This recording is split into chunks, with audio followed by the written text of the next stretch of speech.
السلام علیکم ورحمۃ اللہ وبرکاتہ۔ دوستو، آج کرسی پر نماز ادا کرنے کے حوالے سے اب عرض کروں گا۔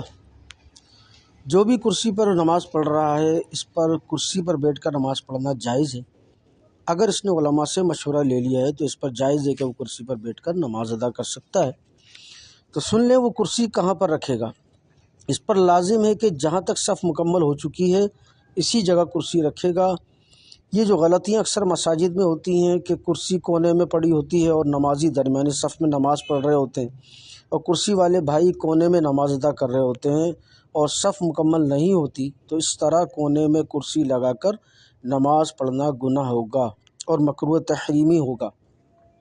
حضور علیہ السلام نے ارشاد فرمایا، جو صف کو توڑے اللہ اسے توڑ دے۔ اتنی سخت وعید ارشاد فرمائی ہے۔ کرسی رکھنے کا صحیح طریقہ یہ ہے کہ جہاں تک نمازی صف میں ہیں وہاں کرسی لگائیں اور جہاں نمازیوں کی ایڑی ہے وہاں کرسی کے پچھلے پائے رکھیں اور نماز ادا کریں۔ مسئلہ یہ ہے کہ جس پر سجدہ معاف ہے اس کے لیے قیام اور رکوع میں کھڑا ہونا معاف ہے، لہٰذا جب آپ کھڑے ہوں گے تو صف کا ڈسپلن خراب ہو جائے گا۔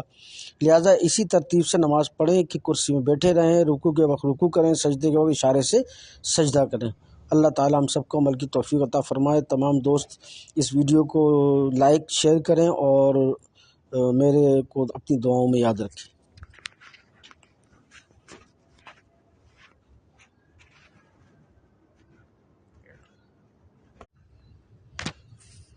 السلام علیکم ورحمۃ اللہ وبرکاتہ۔ دوستو، آج میں کرسی پر نماز ادا کرنے کے حوالے سے عرض کروں گا کہ جو بھی کرسی پر نماز پڑھ رہا ہے اس پر کرسی پر بیٹھ کر نماز پڑھنا جائز ہے۔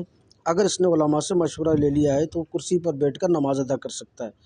تو سن لیں وہ کرسی کہاں پر رکھے گا۔